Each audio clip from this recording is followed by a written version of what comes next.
சாயி ராமாயணம் அத்தியாயம் 37 சாவடி ஊர்வல கோலாகலம்.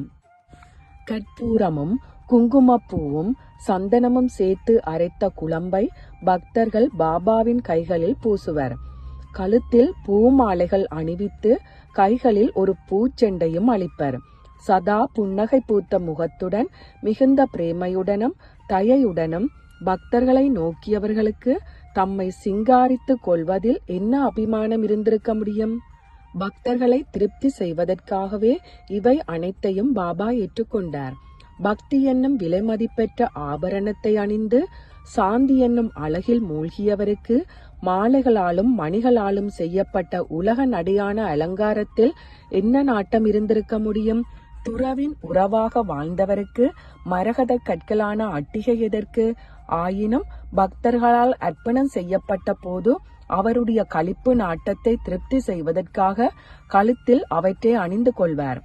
மரகதம் இழைத்த தங்கச் சங்கிலிகளும் 16 சரம் முத்து மாலைகளும் அந்தளர்ந்த தாமரைகளுடன் சேர்ந்து அவருடைய கழுத்தை அலங்கரித்தன. மல்லிகையும் முல்லையும் துளசியும் சேர்த்து கட்டப்பட்ட மாலைகள் அவருடைய கழுத்தில் இருந்து கால்வரை நீண்டு புரண்டன. கழுத்தை சுற்றி முத்தாலான ஆபரணங்கள் அபூர்வமாக ஜொலித்தன. அவருடைய மார்பில் தங்கப்பதங்க பதிக்கப்பட்ட மரகத அட்டிகை தவழ்ந்தது. நெற்றியில் இடப்பட்ட கருப்பு நிற திலகம் அழகுக்கு அழகு சேர்த்தது. அவர் ஒரு சிறந்த வைஷ்ணவரைப் போல ஜொலித்தார். தலைக்கு மேல் குடை சுழன்றது. சாமரங்கள் வீசின. தங்கச் சரிகைக்கரை போட்ட சால்வை போத்தி இருந்தார். அவரை எப்படி பக்கீர் என்று சொல்ல முடியும்? மங்கள வாத்தியங்கள் பின்புலத்தில் முழங்க ஜோக்தான் பெரும்பாலும் 5 விளக்குகள் பிரகாசமாக எரியும் ஆரத்தியை சுற்றுவார்.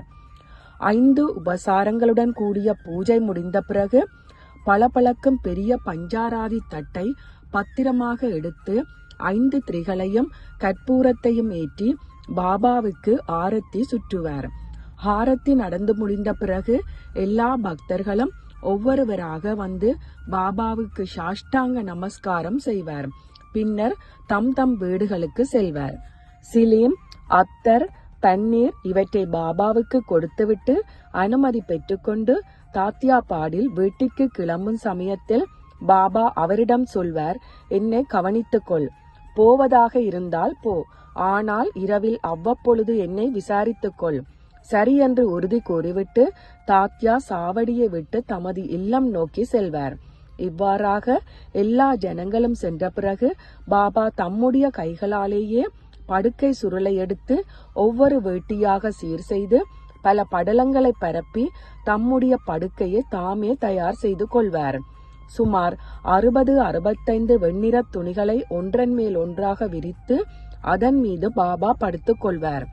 இவ்வாறாக சாவடியின் கதை எவ்விதம் நடந்ததோ அவ்விதமாக இதுவரை எடுத்து உரைக்கப்பட்டது. மற்ற கதைகள் அடுத்த அத்தியாயத்தில் விவரிக்கப்படும். இந்த சாயியின் மகிமை ஆழங்காண முடியாதது. நான் சுருக்கமாக சொல்ல நினைத்தாலும் அது எல்லையில்லாமல் என்னை இழுத்து கொண்டே போகிறது. குரு தர்மம் எல்லையற்றதன்றோ? ஹண்டியின் கதையை விட்டு போன கதைகளையும் அடுத்த அத்தியாயத்தில் சொல்கிறேன். ஒருமித்த மனத்துடன் கேளுங்கள். இடையறாத குரு நினைவே ஹேமாடுக்கு இவ்வுலக சேமமும் பரவுலக சேமமும் குரு சரணங்களில் பணிவதே செய்ய வேண்டிய செயல்கள் அனைத்தும், அடைய வேண்டிய பலன்கள் அனைத்தும். ஏனெனில் அவருடைய பாதங்களில் தான் 4 புருஷார்த்தங்களாகிய அறம் பொருள் இன்பம் வீடு அடைய முடியும். எல்லோருக்கும் சேமம் உண்டாகட்டும்.